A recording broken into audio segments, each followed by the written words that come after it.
My name is Peter Loth. I was born in Stutthof, and the hospital where I was taken to lies in Tegenhof.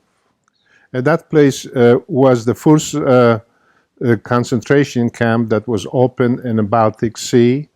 I was in concentration camp a year and a half. We were liberated by the Russian army when the Russians were coming in and attacking the camp. So the Germans put us in the boxcars and shipped us towards south, probably to Auschwitz or Treblinka.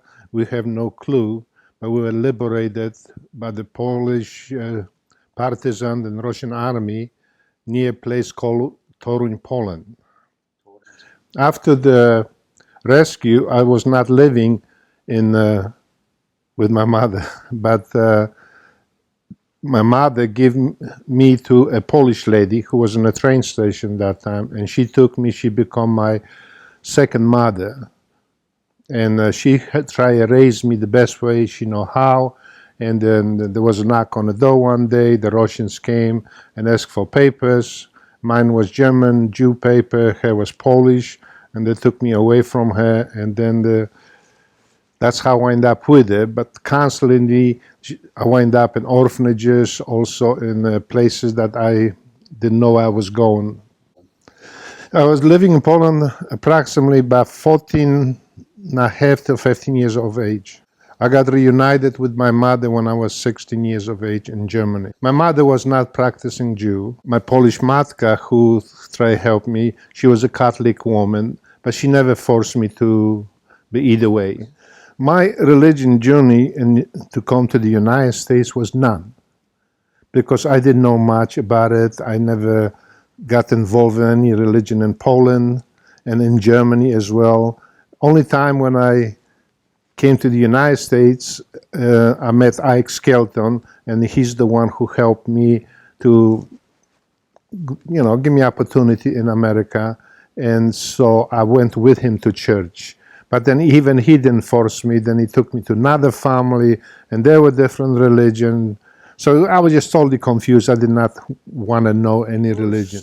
I was introduced to Lutheran religion through my first wife, and that was good with me because I didn't understood anything about it. And then I was introduced to Catholic religion when I met my wife Val.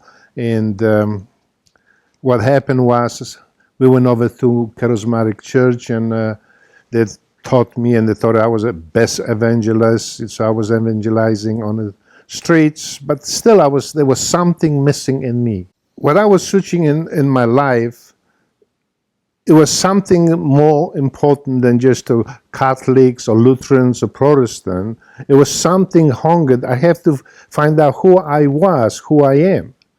And all of a sudden, the draw was, I knew the religions, but I didn't know Jewish religion.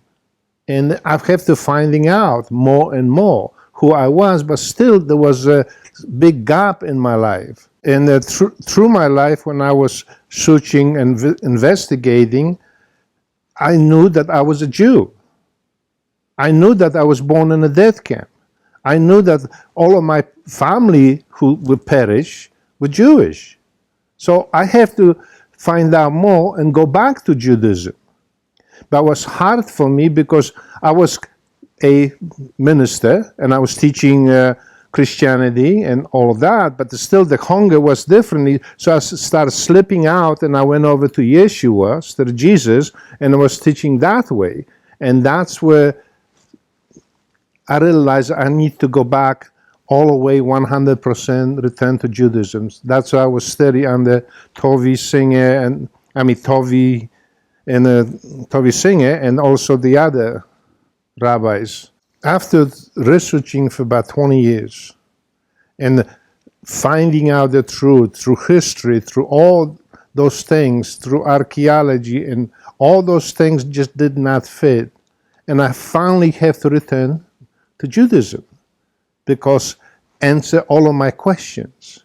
Who is the Creator? And therefore I fall in love with the Creator, and I want to continue to love Him. Why is it important for me to be Orthodox Jew or practicing Jew is that I know the truth. I don't want to be sidetracking. I just want to focus on Hashem, and that's what my whole life is. I'm not only just young man, but I'm 72 years old, and therefore I have to fully concentrate on Hashem. I have a message for my Jewish friends who are still in Christianity or Messianic. I think you should return back home. Because if you don't, you're going to stand before Hashem, and we're going to have to answer. It's not like 20 centuries that you don't know it. You can go to any computer and you can learn more than you ever do. There's so many rabbis in this world who are willing to teach us the truth. And Torah is universal. It's no longer just for just Jewish. You can just pick up yourself, whoever religion you are, and read the Torah. So please return. Come home, like I did. When I returned back to Judaism, I'm a new man. I celebrate Shabbat. It just comes Friday, I'm going crazy. I say, honey, let's get the house clean. Everything has to be done. I love it that I can rest. I don't have to worry. I just sit down and rest and concentrate on Hashem. That's all it's all about.